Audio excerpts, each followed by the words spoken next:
Assalamualaikum warahmatullahi wabarakatuh.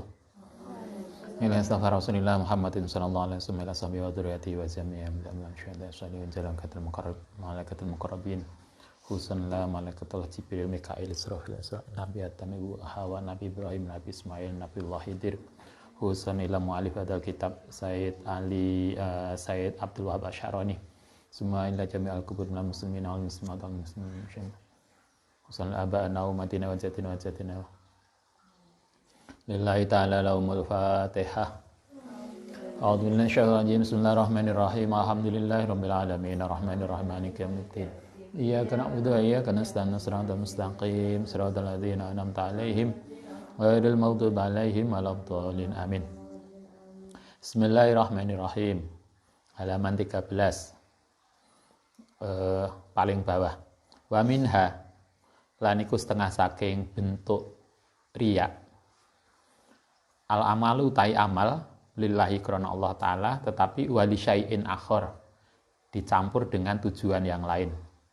Salah satu bentuk riya adalah kita melakukan amal niatnya untuk Allah tapi dicampuri dengan niat yang lain. Jadi apa itu maksudnya? Gak murni karena Allah tetapi ada tambahan niat karena Allah plus yang lain. Kala ngendika sapa Sayyidi Abdul Qadir Ad-Dastauti rahimallahu ta'ala alaika netepone ngatasi sira bi ikhlasil qasdi dengan murnine tujuan lillahi karena Allah Ta'ala wala tahawan lan jangan gegampang fidzalika ing dalem ikhlas tadi wa tardo lan ridho sapa sira bital bisi nafsika kan oleh mbawure nafsumu atau oleh mencampurkan nafsumu alaika ing atase sira fatahlak mongko jadi rusak sapa sira kana ana kaiyakuna gambar entokno apa albaisu sesuatu yang membangkitkan mendorong laka maring sira fi fi'lil ibadati ing dalem nglakoni ibadah iku amro ini ada dua kita diingatkan oleh ini Abdul Qadir Ad-Dastuti agar kita benar-benar memurnikan niat. Jangan sampai niat itu kita berbuat sembrono dengan niat kita. Kita diingatkan begini. Biasanya yang mendorong kita untuk bisa berbuat amal itu ada dua. Satu fanin, yaitu kepentingan duniawi. Wabakin lan kepentingan ukhrawi. Kita itu bisa melakukan amal, biasanya ada kepentingan duniawi. Atau kalau enggak duniawi, ukhrawi. Nah, kepentingan kita ibadah yang masih punya kepentingan selain Allah, apakah itu kepentingan duniawi atau kepentingan ukhrawi, itu termasuk riya. Ini yang harus hati-hati. Wahada, utawi ini tadi, ibadah yang dicampur kepentingan duniawi atau kepentingan ukhrawi, iku min as'abi turuki riyai salah satu jalan yang paling sulit dari riya alal muqtadiin ing atase para pemula santri anyaran kita biasanya tidak mudah untuk ini bi ayyushbiha ento jadi samar alai mengatasi muqtadiin wayak sirulan dadi sulit alai mengatasi mubtadiin apa al ikhlasu ikhlas minhu saking Allah Ta'ala bikhilafi riyai beda dengan riya al mujarrati yang jelas kalau kita sholat atau kita nyumbang uang 50.000 kemudian diketokno nyemplung kotak mau dilebokno dingin dhisik.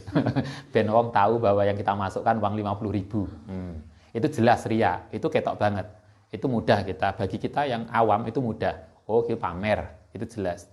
Tapi yang ini yang kita tuh ibadah dicampur tujuan ukhrawi. Itu kita kadang sulit untuk menghilangkan. Kalau duniawi masih mending, mungkin masih mudah. Tapi yang ukhrawi itu masih sulit. Itu termasuk riya juga. Nanti Kita lihat di belakang. Kala ngendika wala ghalaba lamun ngalahaken apa al-baqi kepentingan ukhrawi alal fani ing ngatasé kepentingan duniawi fahuwa iku riyaun. Termasuk riya. Wa qaulu ba'dihim sebagian yang lain menurut pendapat yang lain lalau ghalaba. Lamun ngalahaken apa al-baqi kepentingan akhirat karena mengkono apa al-hukmu iku lau kedue Allah taala. Tetapi innama huwa fi haqqil awamil ing dalem hae orang-orang yang beramal alladzina la yaqdiruna iku layak yang tidak mampu sapa alladzina la suluki tariqi ing atase jalan tarekat. Wa amman anapun bagi orang-orang yaqdiru kang mampu ala suluki tariqati ing atase jalan tarekat minal ulama bayane saking ulama al-amilina yang ahli amal iku falayu samahu mongko tidak dibolehkan bimisli dzalika. Bagi para pemula kalau niat duniawi jelas riya itu ketok. Tapi lain niat ukhrawi itu bagi pemula masih ditoleransi, tapi bagi ulama-ulama yang sufi itu enggak boleh. Jadi kita diharapkan ibadah itu niatnya hanya Allah tok. Tidak boleh dicampuri walaupun niatnya ukhrawi. Nanti kita lihat di bawahnya. Apalagi duniawi. Ayakuna. Contohnya begini. Wa misalul fani wal baqi utawi contone kepentingan duniawi lan ukhrawi iku ayakuna yen to ana laka kedhe sira inda amirin di sisi amir au muazzamin utawa para pembesar apa hajatun hajat wa dzalikal amiru utawi sang amir tadi al muazzam iku yusolli salat al jum'ata ing salat Jumat awariha utawa liyane Jumat fi shafil awali dalam shaf yang pertama au fi makanin ma'rufin atau ing dalam tempat yang diketahui fatat stahidu mongko berusaha sapa sira fi sholati ing dalam salat ila janibi di sisinya amir litah shalah supaya dadi hasil sapa apa muradaka keinginanmu minhu saking amir lalitu adia ora untuk memenuhi al-faridota ing salat fardu fi dzalikal mani ing dalikal makan ing dalam tempat itu alatil kasifati ing atase sifat itu. Contohnya begini. Kita ini termasuk riya. Contoh riya, kita ibadah tapi dicampur kepentingan duniawi. Kalau di kitab ini dicontohkan, misalnya kalau dalam bahasa kita garap skripsi. Kemudian ada dosen pembimbing kita, itu sholat di masjid. Kemudian, wah ini dosen pembimbing saya yang kono. Terus kita berusaha untuk bisa sholat bareng dia. Dengan tujuan, kalau ketemu dia akan memudahkan tanda tangan. Ini berarti kita sholatnya benar untuk Allah, tetapi ditambah kepentingan tadi, kepentingan duniawi, yaitu ben tanda tangannya gampang. Ini kepentingan duniawi. Yang lain kita contohkan apa?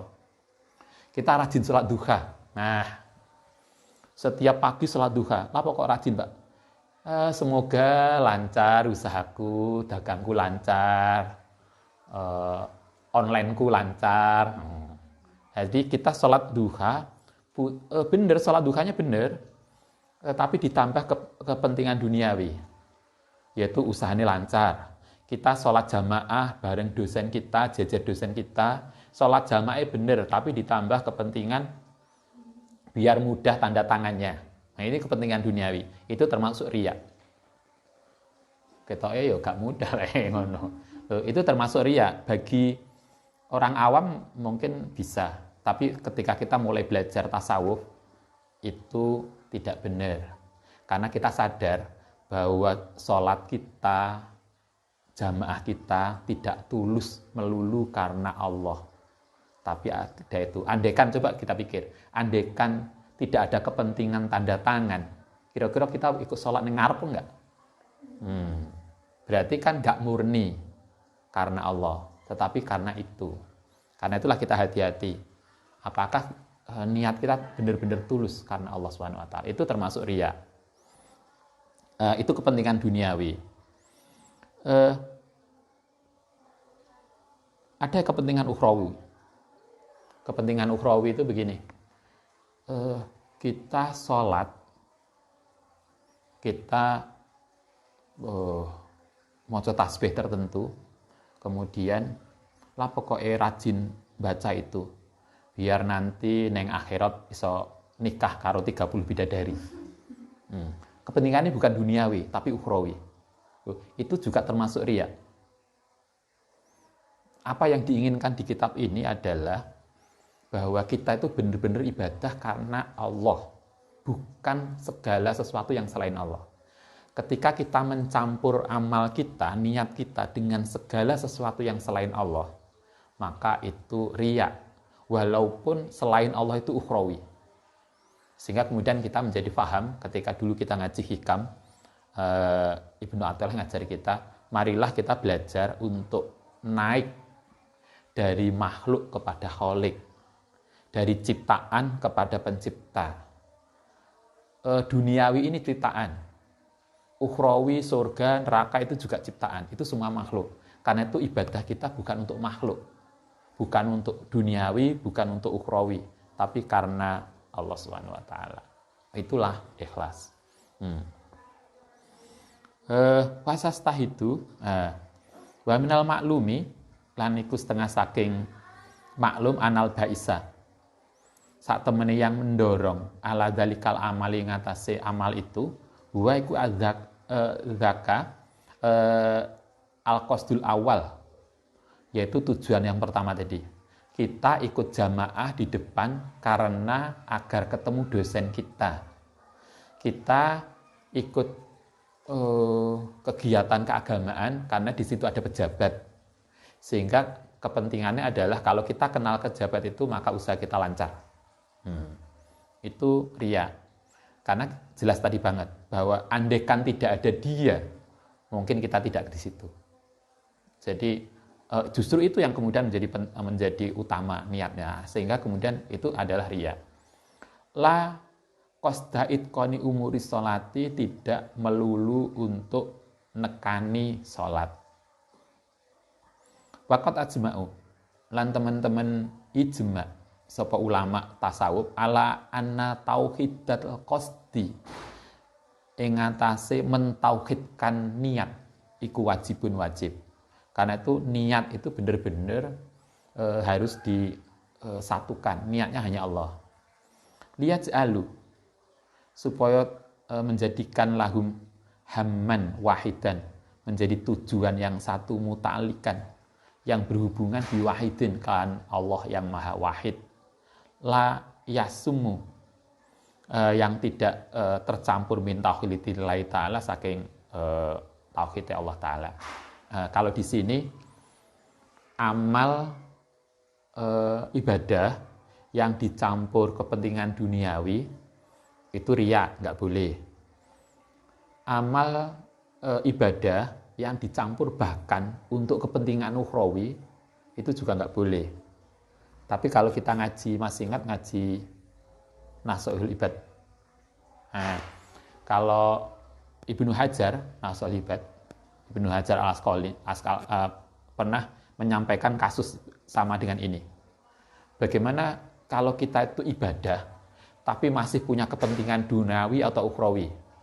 Maka kemudian Ibnu Hajar ngajari kita, itu masih bisa ditoleransi, masih tetap ikhlas. Tetapi KW, ngerti KW ya? Enek sing asli, enek KW.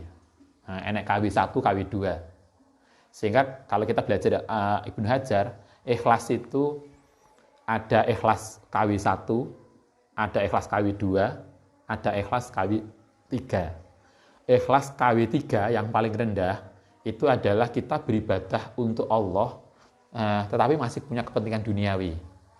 Itu bagi Ibnu Hajar, menurut Ibnu Hajar itu masih ikhlas juga, cuma KW3. Nah, kita diharapkan tidak KW3 lah, naik ke KW2. KW2 itu adalah kita beribadah kepada Allah, tidak lagi kepentingan duniawi, tapi kepentingan ukhrawi. Puasa Rejeb, apa Mbak? Puasa Rejeb, ben bisa minum telaga Kausar. Itu kepentingan ukhrawi. Kata Ibnu Hajar, itu ikhlas, itu sudah bagus, tapi KW2. Itu belum KW1. KW1 adalah kita beribadah tidak lagi ada motivasi apapun kecuali hanya ingin Allah Ta'ala. Kita perlu belajar itu kayaknya. Bagaimana kita Allahu Akbar maca Quran, terus gak pengen apapun, pokoknya saya maca Quran hanya pengen Allah Ta'ala dekat, saya bisa dekat pada Allah. Tidak lagi mikir ekonomi, gak lagi mikir besok ukhrawi. Saya hanya ingin Allah. Kayaknya kita perlu belajar gitu. Itulah kalau di sini kita diajar gitu. Ada tahapan-tahapan kita harus belajar. Jadi tidak sekedar pokoknya ibadah, apalagi kalau kepentingannya duniawi. Kalau di sini itu termasuk riya yang mardudah, sehingga ibadah kita akan tertolak. Kalau menurut Ibnu Hajar itu oke lah, tapi KW3. Nah, karena itu kita belajar dari KW3 menjadi KW2, dari KW2 menjadi KW1. Ini kan juga ada riwayat yang baik. Anda pernah dengar riwayat semut dengan Nabi Sulaiman? Dari suatu ketika dalam riwayat itu dikatakan Nabi Sulaiman itu punya cincin. Suatu ketika Nabi Sulaiman itu bangga banget dengan cincinnya. Saya kira Anda ingat toh cincin Sulaiman, akik Sulaiman. Nah, di Nabi Sulaiman itu bangga banget dengan akiknya. Kemudian ditanya oleh semut, kenapa engkau bangga banget dengan akik itu? Nabi Sulaiman mengatakan, saya senang dengan akik ini karena ini adalah diberikan oleh Allah Subhanahu wa taala. Tuh, kata semut, wong hanya dengan pemberian. Kenapa enggak ingin dekat dengan yang memberikan? Kenapa senang hanya yang diberikan? Kenapa enggak pengen dengan orang yang memberikan? Coba. Jangan bangga hanya yang diberikan, tapi cekel yang ngekei. Dikai sapu tangan wis seneng.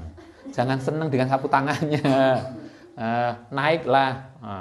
Yang dipegang tuh yang ngasih, jangan pemberiannya. Kalau pemberiannya itu gampang. Yang ngasih itu yang penting, kata semut. Jangan hanya senang dengan pemberiannya.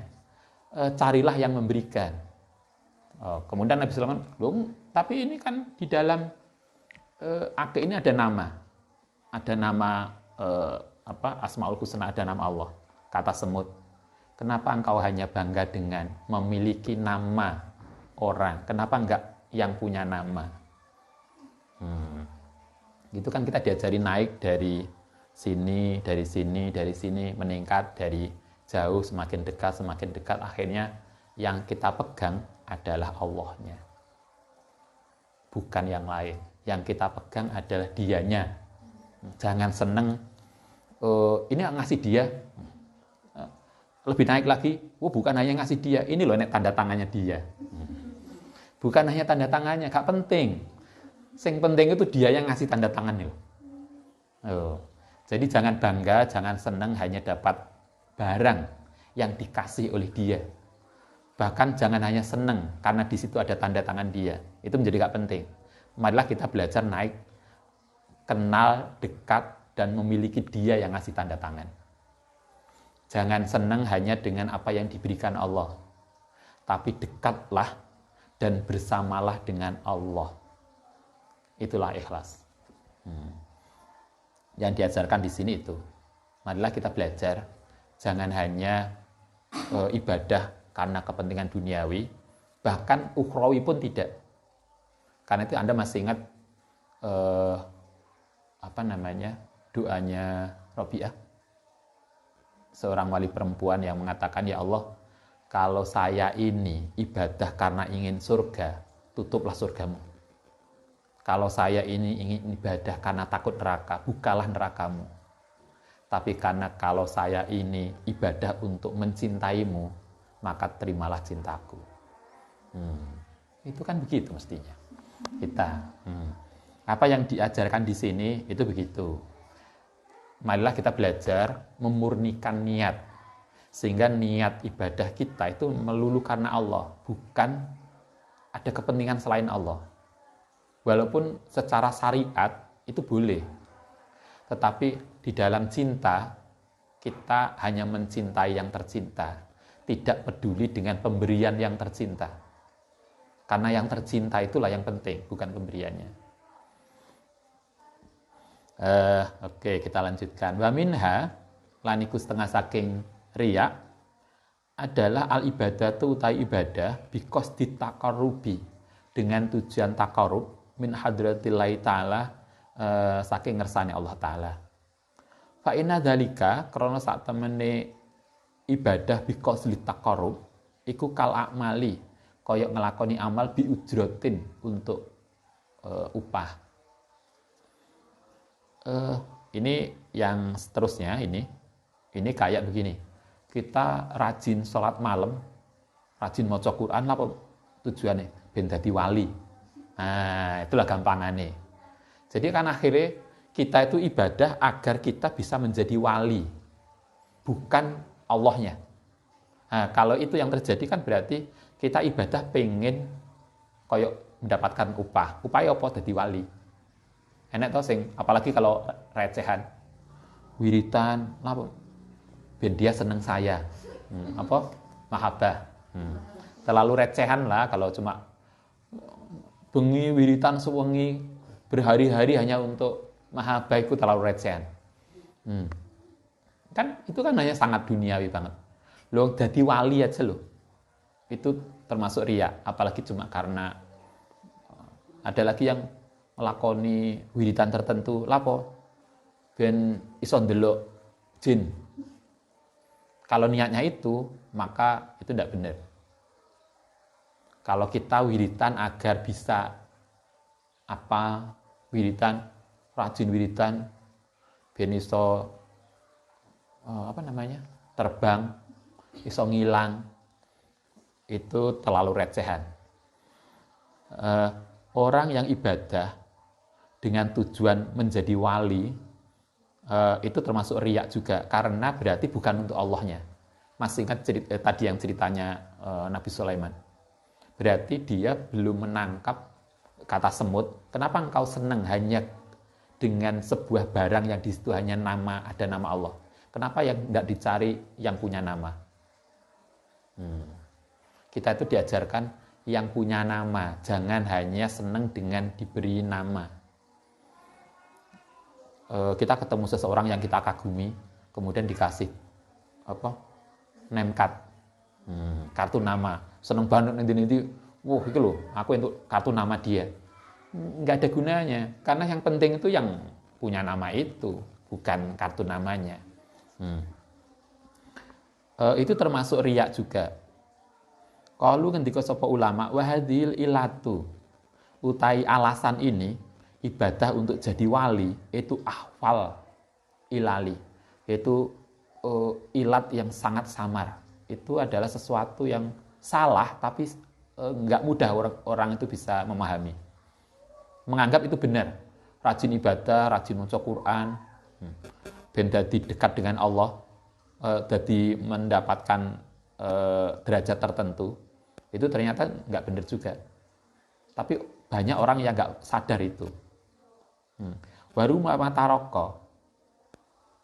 Lan terkadang bisa naik sapa sahibuha, orang yang punya derajat tadi, ila qaribin, maring posisi yang sangat dekat min hadril ta'ala fayuqalu. Kemudian disampaikan lau ketiman irji kembaliyo. Lasta ora ana sapa sira iku min ahliha, saking ahline hadratillah. Orang-orang dalam tasawuf, orang-orang yang niatnya belum murni karena Allah, maka orang-orang itu akan dikatakan irji, akan tertolak, akan marduda. Inama ahluha, Angin pestine utai orang yang hadratil ilah, orang yang ahli Allah, orang yang memang itu adalah murni Allah, iku man wong yak budu yang beribadah sapa man Allah ing Allah taala imtisalan karena memenuhi li amrihi maring perintah Allah taala wafaan lan memenuhi biwajibati haqqihi kelan kewajibane hak Allah taala. Kita ibadah ya karena Allah, bukan karena yang lain.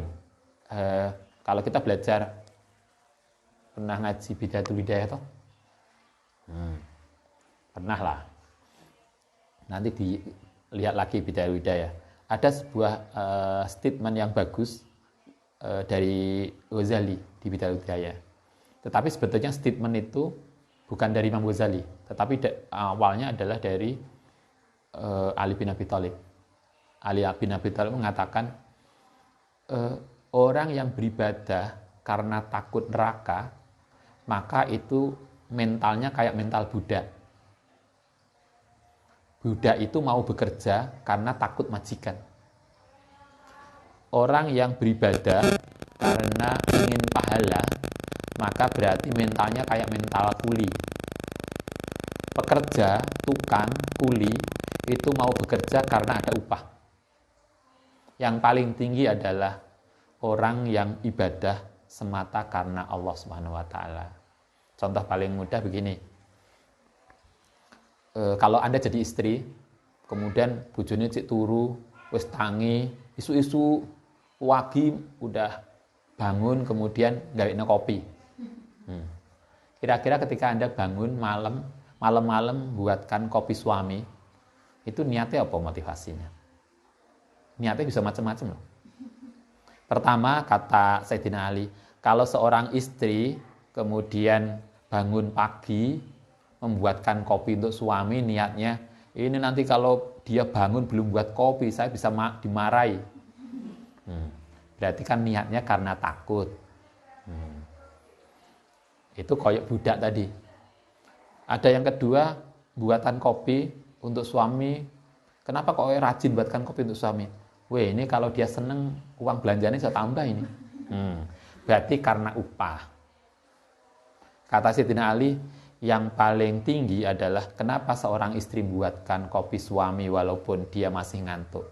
Karena dia mencintai suaminya. Nah, beda toh? Ketoke padha nggawe kopine tapi motivasinya beda. Ada yang karena takut, ada yang karena pengen upah, ada yang karena cinta. Sayyidina Ali ngajarkan kita, marilah kita beribadah kepada Allah bukan karena neraka, bukan karena untuk surga, tapi karena kita mencintai Allah Subhanahu wa taala. Itulah tasawuf. Itulah yang diajarkan. Secara syariat, golek pahala itu boleh, takut neraka juga boleh. Karena memang agama kita ada itu. Tetapi bagi pecinta, kita itu mendekatkan diri pada Allah karena cinta, bukan karena takut yang lain. Oke, kita lanjutkan. Mulai dikasih analogi istri dan ini kan paham. Nah,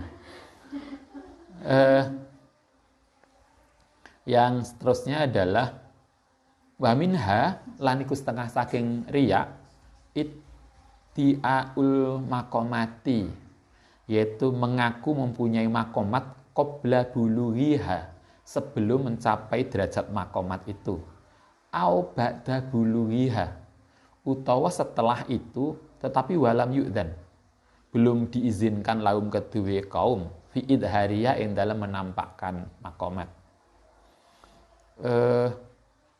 Termasuk riya adalah dia oleh Allah diberikan karunia tertentu, tetapi sebetulnya itu nggak boleh disampaikan.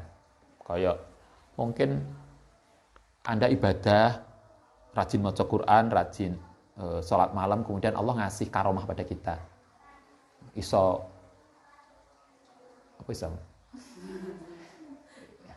masak mateng dewe, magicom. Nah, kemudian cerita, weh, aku lho Mbak, ya Allah, karena ibadah ini loh, aku iso ngono kuwi.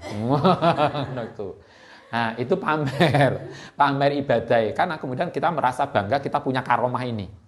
Nah, yang karomah itu diberikan oleh Allah karena kita ibadah itu. Itu juga riya. Karena itulah kenapa kemudian para kiai sepuh itu biasanya nggak pernah cerita tentang dirinya. Karena khawatir kemudian jatuh pada riya. Lah kita lagi apa didik selfie terus gimana? Cobalah lihat kiai-kiai sepuh itu yang luar biasa yang misalnya kalau cerita Gus Dur Allah yarham sebelum wafat kemudian ngasih uang berapa M yang di Malang itu kemudian beliau bilang ojo dibuka sebelum saya mati. Koper itu ternyata isinya 3 M. Sudah dikasih amplop untuk dikasihkan panti asuhan. Coba ngenteni beliau wafat. Padahal uang itu gede loh, sakmono. Lah kita lagi amal 20.000 kipas-kipas ini katanya lebokno.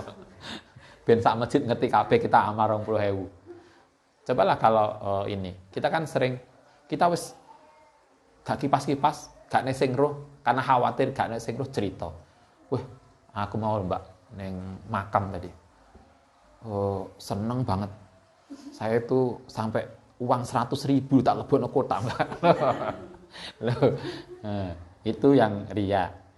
Menyampaikan karomah, menyampaikan kehebatan yang diberikan Allah pada kita. Yang padahal itu sebetulnya nggak boleh diberitahukan. Itu juga riya. Jadi kelebihan-kelebihan itu kemudian tidak akan diceritakan karena itu sebetulnya adalah seperti yang kemarin yang saya sampaikan. Ada ibadah yang harus kita simpan karena ini adalah hubungan saya dengan Allah, selesai. Kalau Allah kemudian ngasih bonus untuk kita, ya ini adalah bonus saya dengan Allah yang nggak perlu saya ceritakan dengan yang lain. Nah, mestinya begitu. Nggak mudah. Cara melatih mungkin begitu. Kita ngasih kotak amal 50.000, wis gak usah cerita. 100.000, gak usah cerita, semeneng ae. Tapi besok seminggu kemudian diceritakan aku wingi loh. Itu cara melatih kita untuk gak riya. Sumana dzalika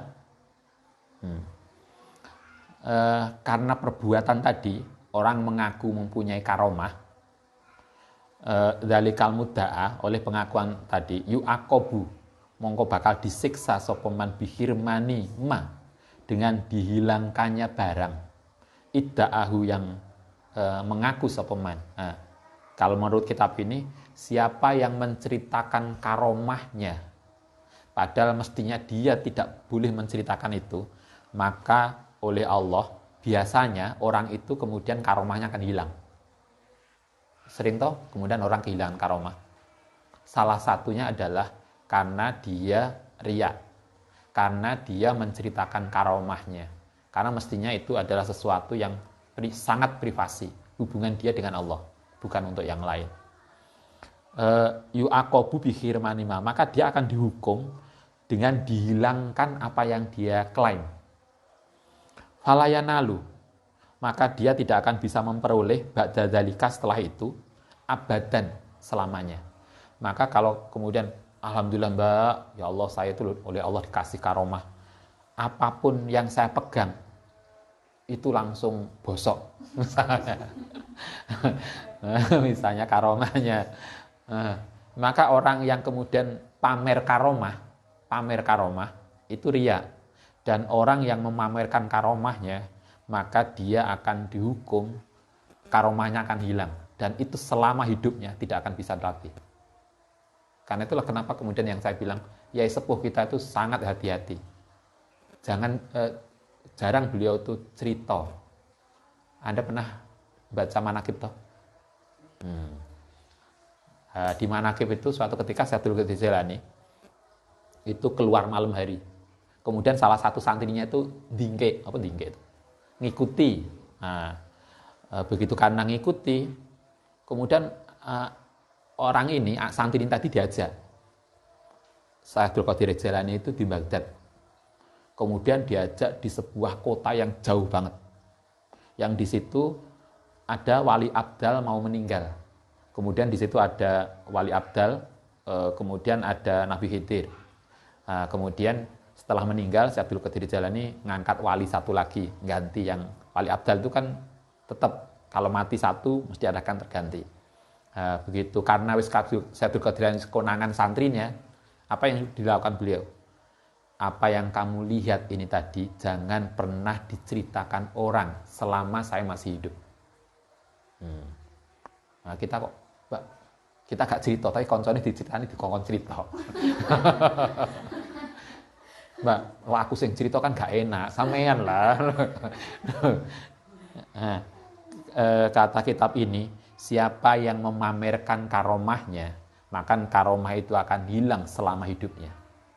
Dan dia tidak akan mendapatkan lagi. Karena itulah kita hati-hati terhadap apapun kelebihan yang diberikan Allah pada kita. Itu hanyalah urusan kita dengan Allah aja. Ibadah juga begitu. Ibadah-ibadah tertentu yang sifatnya sunnah, itu urusan kita dengan Allah. Kecuali yang wajib loh ya. Kalau sholat wajib, zakat itu harus ditampilkan. Karena agar tidak menjadi fitnah. Iki mbak ini gak tahu Jumatan. Atau mbak ini gak pernah zakat. Nanti jadi fitnah. Karena kalau zakat boleh diketok nih.